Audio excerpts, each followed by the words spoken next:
It doesn't really hurt because they don't have teeth, so they can't bite, but they sure can pinch.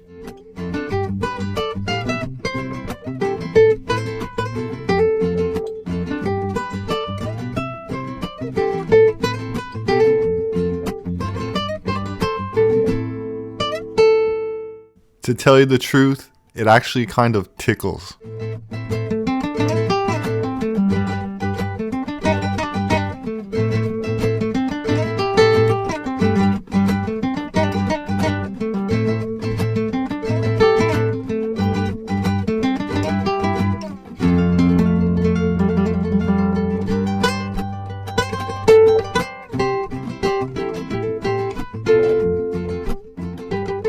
Being around all these ducks reminded me of one of my favorite stories from Greek mythology, that of Penelope, who in Homer's Odyssey was the wife of the hero Odysseus. When she was born, her father Icarius, a Spartan prince, threw her into the sea to drown because he wanted a son, but a family of ducks rescued her, and seeing this as an omen, or a sign from the gods, Icarius named the child Penelope after the Greek word for duck, and raised her as his favorite child.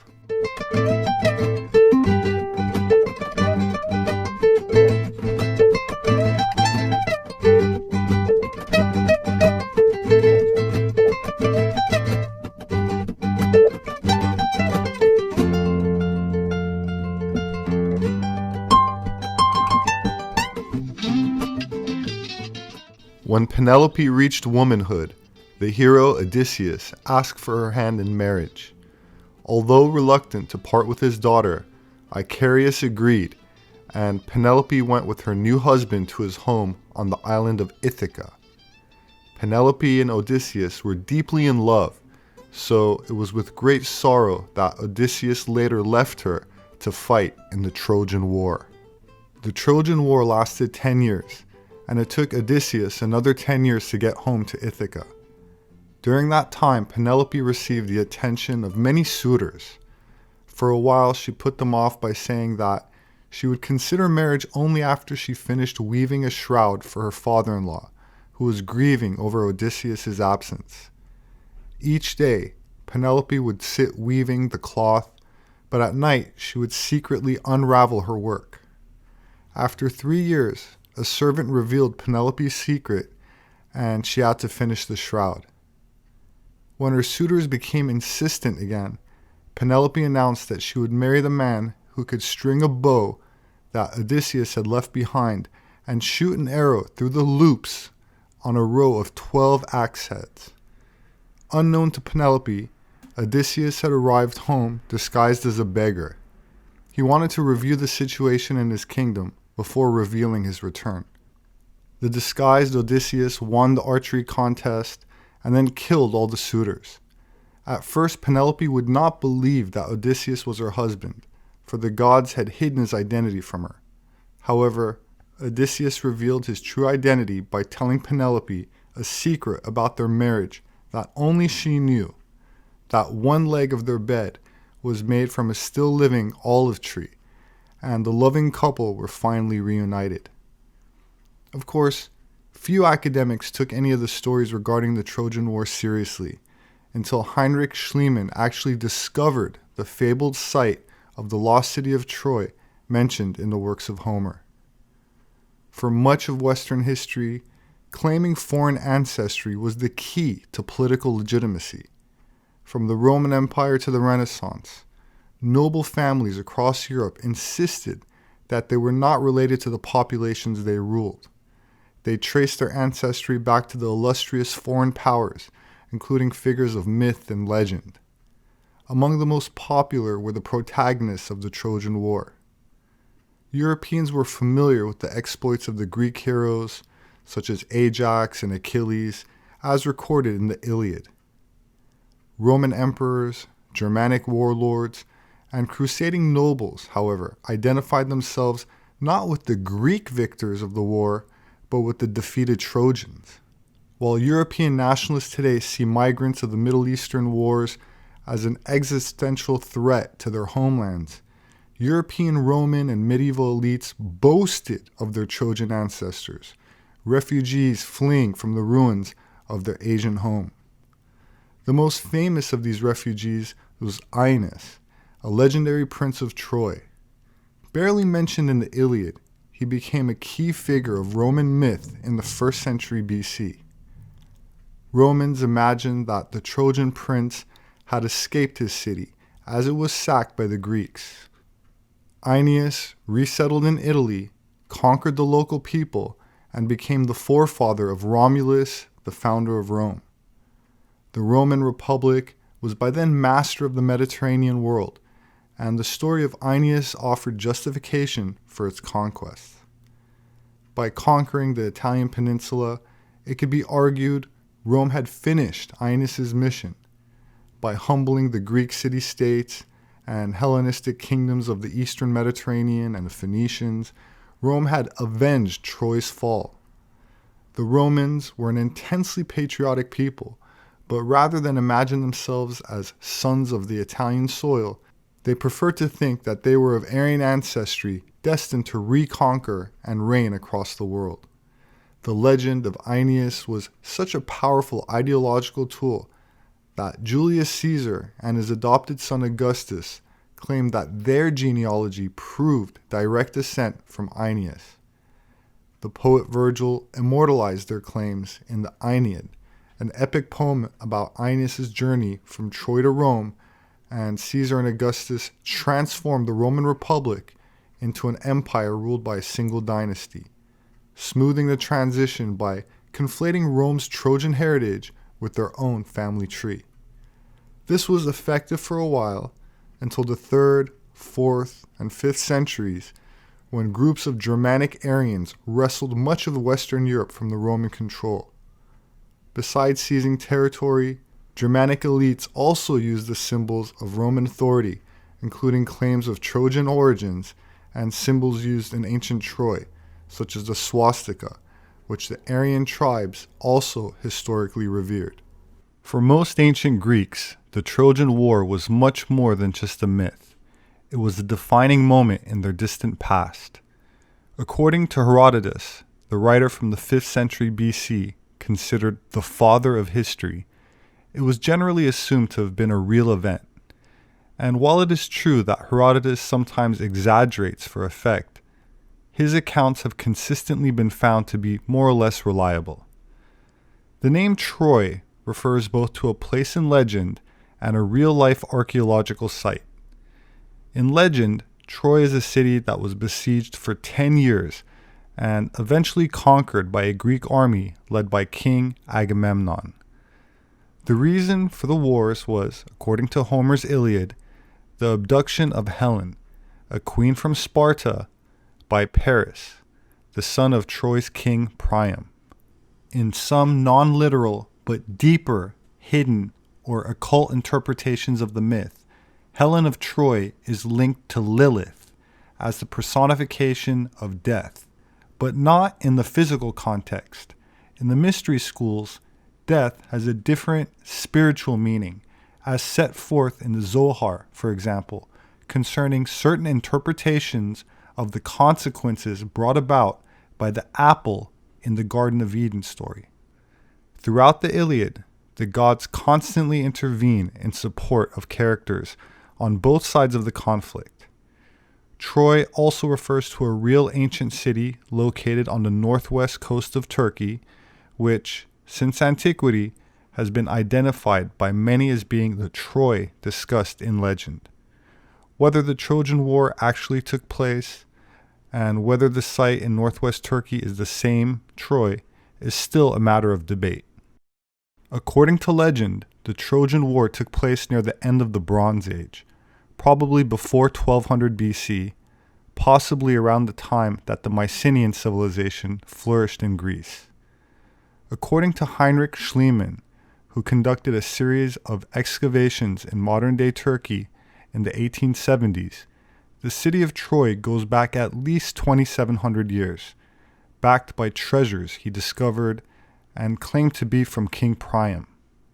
While there's no doubt that Schliemann did find golden artifacts, ancient swastikas, and real remnants from an ancient city in Anatolia located where Troy was said to have once stood, it is still questionable if this was the same Troy spoken about in Greek mythology or another city built upon it centuries later.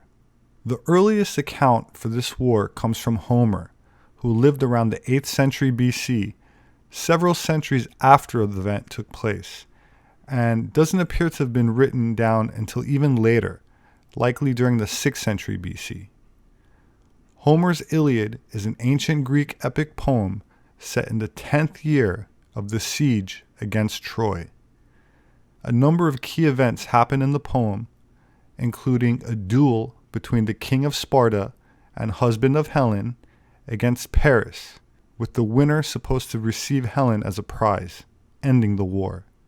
However, the gods intervene to break up the duel before it's finished, and the war continues.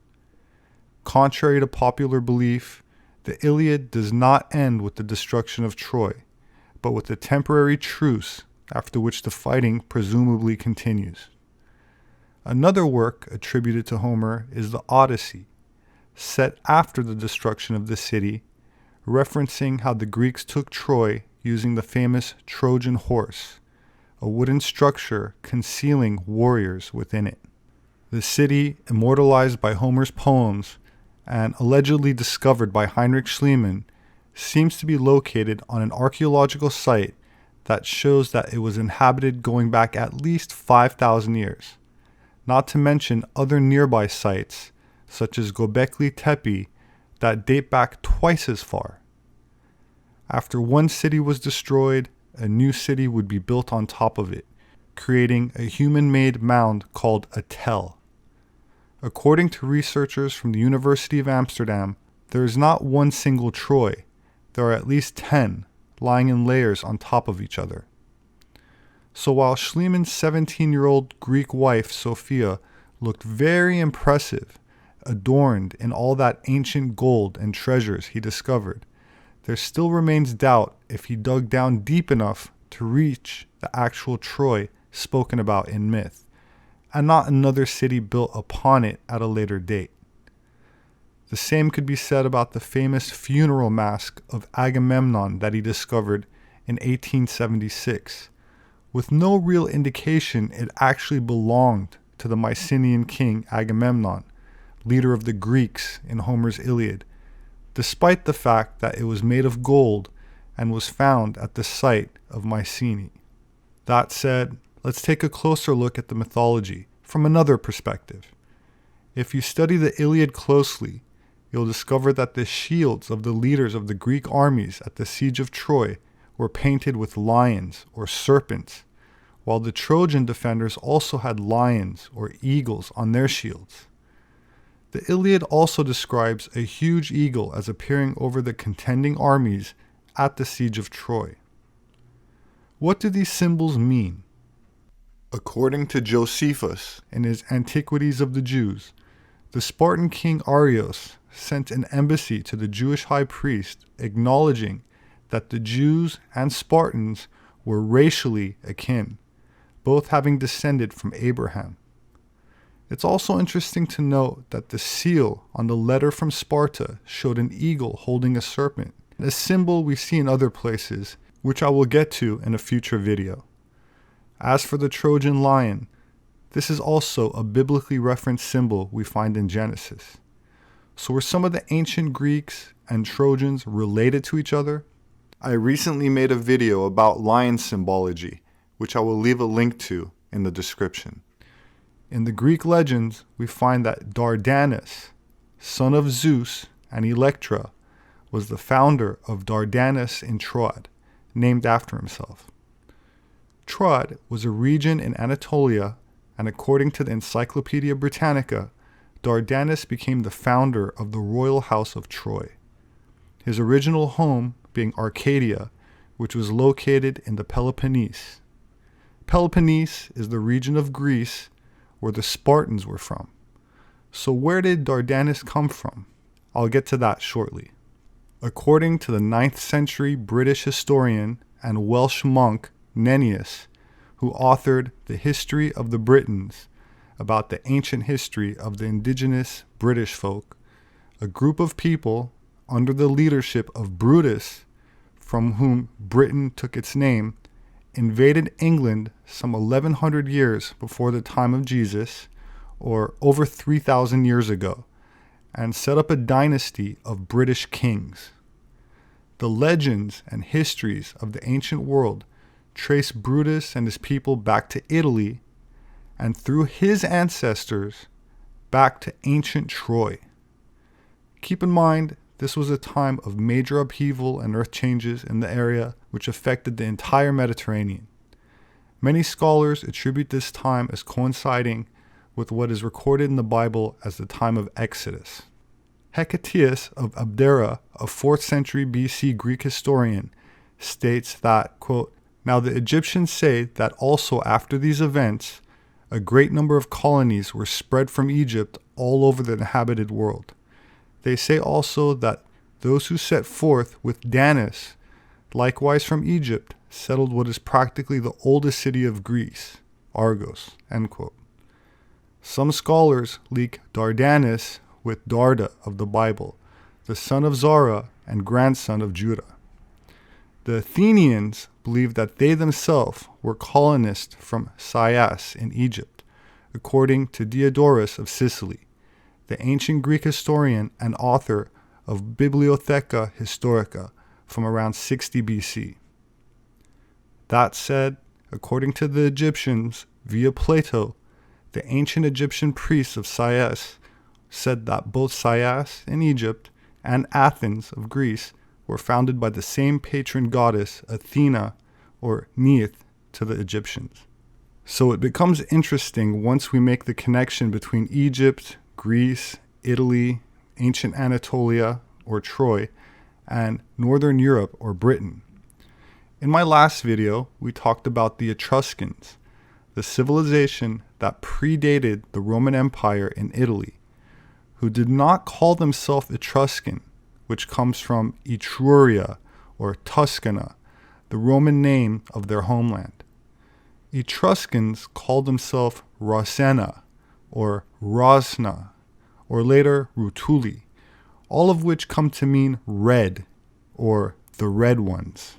We know the Etruscans depicted themselves painted red, and even with blonde hair, used red ochre to color their skin red, much like another ancient Mediterranean civilization from the island of Crete, the Minoans, which is also not what they called themselves, as Minoan comes from Minotaur, which translated means bull of Minos. That said, the Minoans, like the Etruscans, also painted their white skin with red ochre, and like the Etruscans, worshipped the goddess and revered the serpent. The ancient Egyptian pharaohs also depicted themselves as red, applying red ochre to their skin and mummies, as depicted in their art, along with the serpent.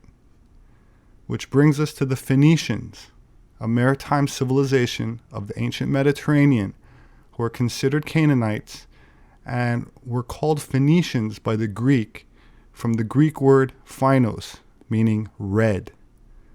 Also, in a recent video, I talked about the Vikings, Eric the Red, and I said that his name was likely due to his red beard, which may or may not have been his natural hair color, but I used some ambiguity because I didn't want to get into what I'm discussing now, which is a link between the Viking runes and the Phoenician alphabet, both of whom share similarities not only in ship design, but both adorn their vessels with serpents, as did the Etruscans, who incidentally were well-known pirates, and the word Viking itself means pirate.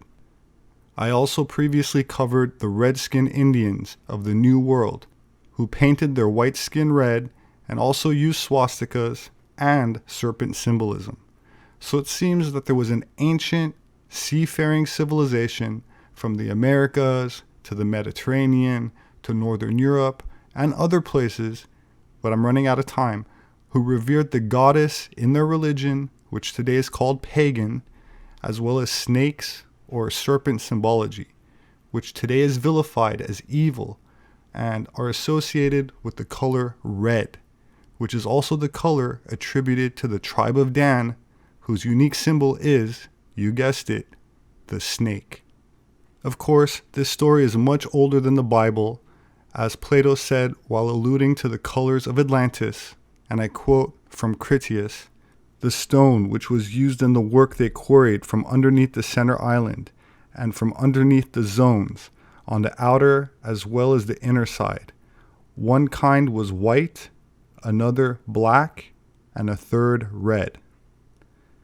It's interesting that the flag of Egypt consists of these same three Atlantean colors of red, white, and black, with an eagle which in pagan times represented Zeus, the planet Jupiter, that has a 12-year orbit around the sun, which is why the zodiac on our modern calendar is based on 12, which was extended to 12 by the ancient Romans, when Emperor Augustus added July for Julius Caesar, and August, named after himself, the ancient Roman eagle being their emblem, the same emblem as nationalist Germany that rejected the out-of-Africa theory in favor for research into origins from Atlantis, and whose flag, which I'm not permitted to show here, used the same swastika as found in Troy or Greece and other places, and whose flag also used black, white, and red.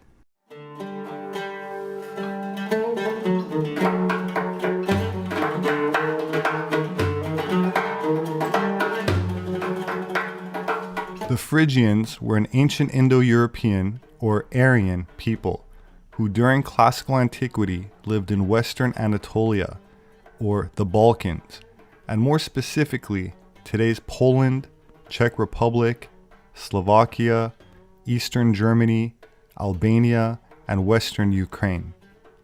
Herodotus states that according to the Macedonians, they migrated into Anatolia probably between 1200 BC and 800 BC due to the Bronze Age collapse, particularly the fall of the Hittite Empire.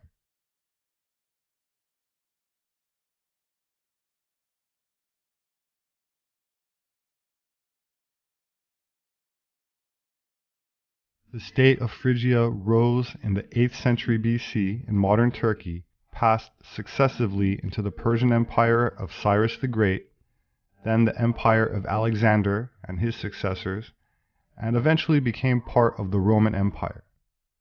Herodotus also states that it was acknowledged by the Egyptians that the Phrygians were a nation older than the Egyptians. Josephus claimed that the Phrygians were founded by the biblical figure Togarmah, grandson of Japheth, from who the ancient Aryans are said to be descended from. The Phrygian language is now extinct, but their cultural influence and identity can be recognized in ancient art.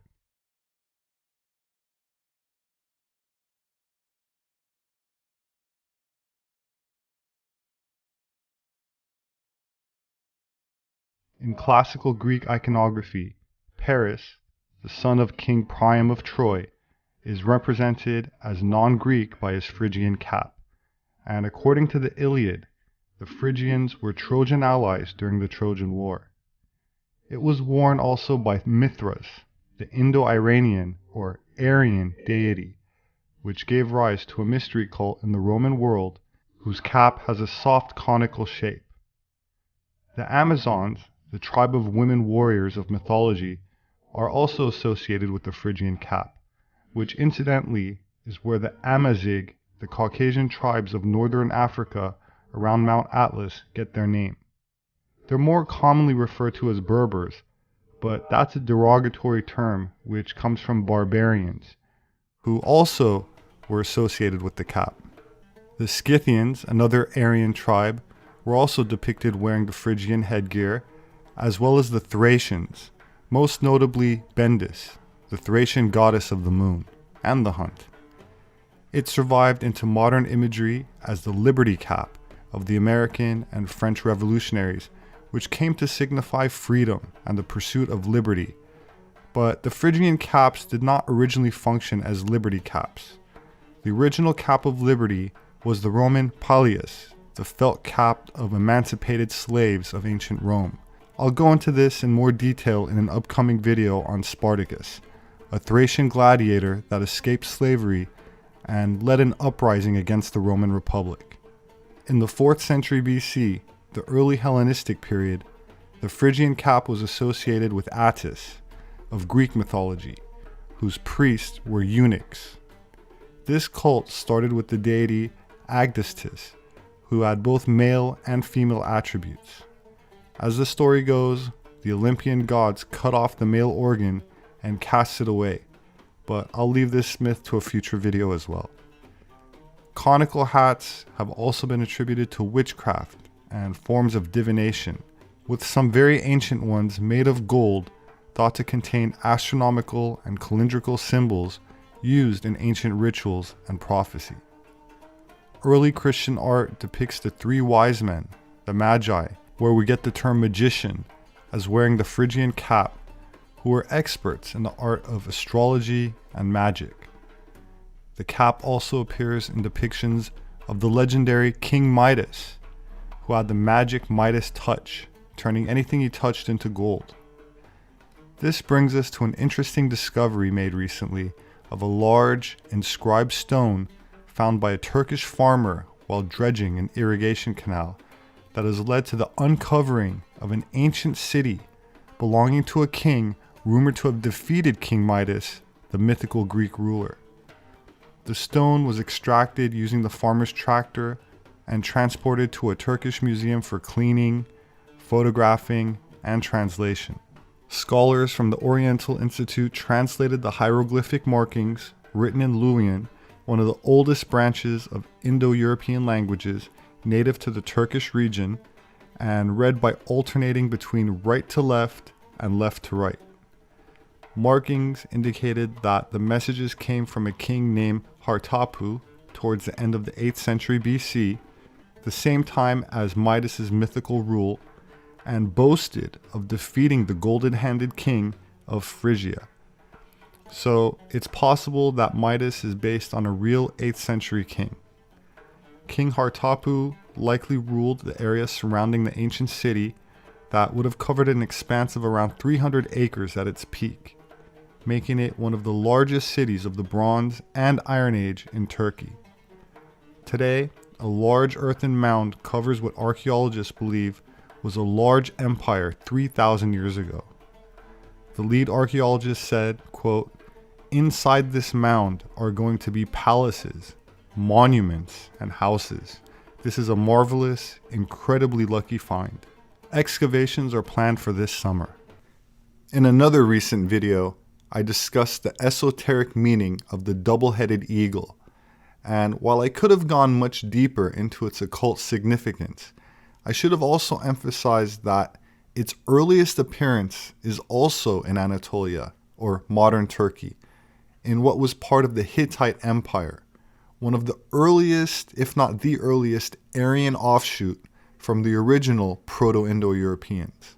Another local attraction, which may technically be regarded as in Armenia, is Mount Ararat, the biblical mountain that Noah allegedly settled on after the Great Deluge, part of the Caucasus Mountains, where we get the term Caucasian from, and where many occult authors, secret societies, and pre-World War II archaeologists claim some of the survivors from Atlantis settled after the demise of their legendary homeland. The Canary Islands are located just off the coast of Africa, in the Atlantic, about 62 miles west of Morocco, in a region known as Macronesia.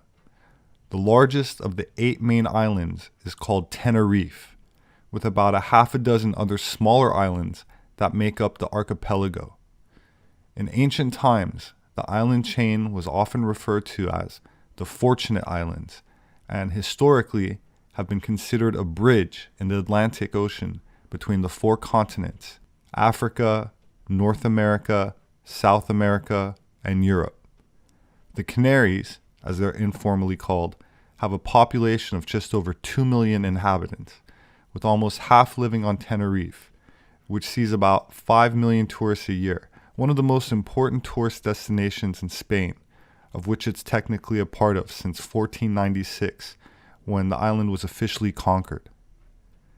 The Aboriginal inhabitants were called Guanches, which literally means person of Tenerife, and they were fierce fighters, handing the Spanish forces and their European allies a crushing defeat in their first major battle in 1494. That said, many of the natives died from new European infectious diseases, such as the flu and probably smallpox, to which they lacked resistance and immunity, with many of the surviving women intermarrying with the colonists as they were regarded as extremely beautiful, attractive, and desirable. Genetically speaking, the native Aboriginal population were most similar to the native Berbers of North Africa, who called themselves Amazigh, confirmed by data from genome-wide testing in 2017. They were tall, fair-skinned, with much of the population being blonde or redheaded, which can be attested to not only through DNA, but by the mummies they left by their ruling class. Population demographics change, and the ethnic makeup you see somewhere today, such as in North Africa, for example, is different than it was in the past, especially over centuries or millennia. The native population of North Africa, which should probably be named South Mediterranean instead, consists of people who, prior to Islamification, slave trades, and migrations, were genetically closest to certain Europeans, such as the ancient Basque, who lived between Spain and France, who also shared genetic affinities to the fair-skinned mummies of Tenerife. This week, it was reported that in addition to the mummies that were found on the island, a collective burial has been discovered by drone.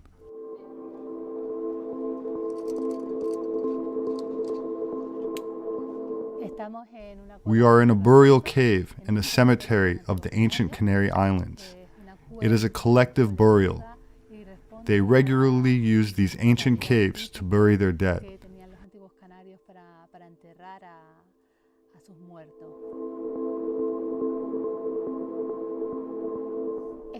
We're talking about a human collective, a burial that represents the entire community.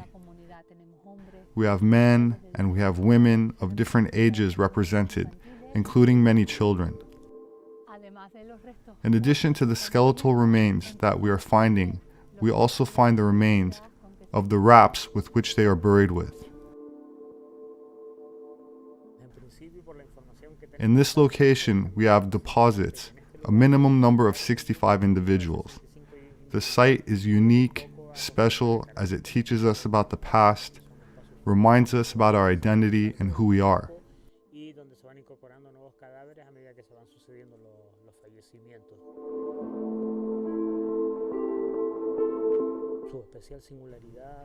The human remains on the Canary Islands are in exceptional condition and, most importantly, shows human collaboration.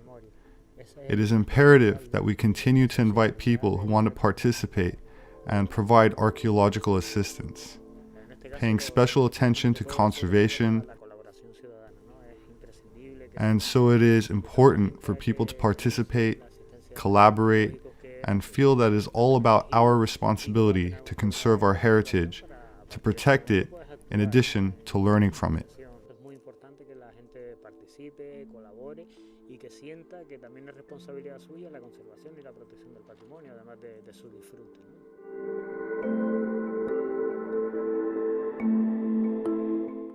The Guanches were the last known Caucasian-type people still living in the Stone Age when they were conquered by the Spanish, as the island had no metal, and the Guanches had no boats.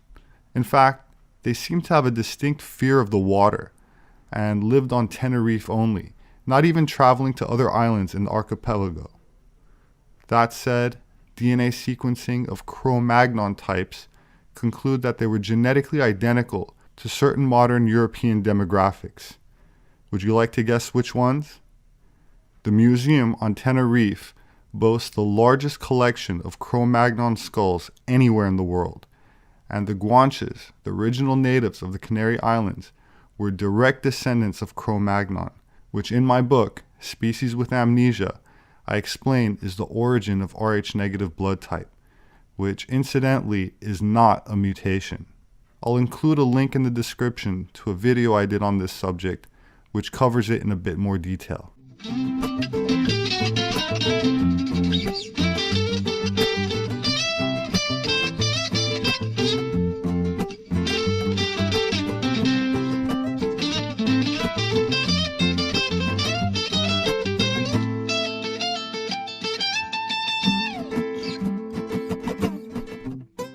My name is Robert Sepehr. I'm an anthropologist. My published work is available on Amazon, as well as through various other major book outlets. They make a great gift. If you'd like to support my work, you could do that through patreon.com. There should be a link in the description section for those that are interested. I appreciate it. Thank you. Please hit the like button and subscribe for future updates. As always, I look forward to reading your comments, so please leave me your thoughts below. Please have a wonderful weekend, and I hope to see you again soon.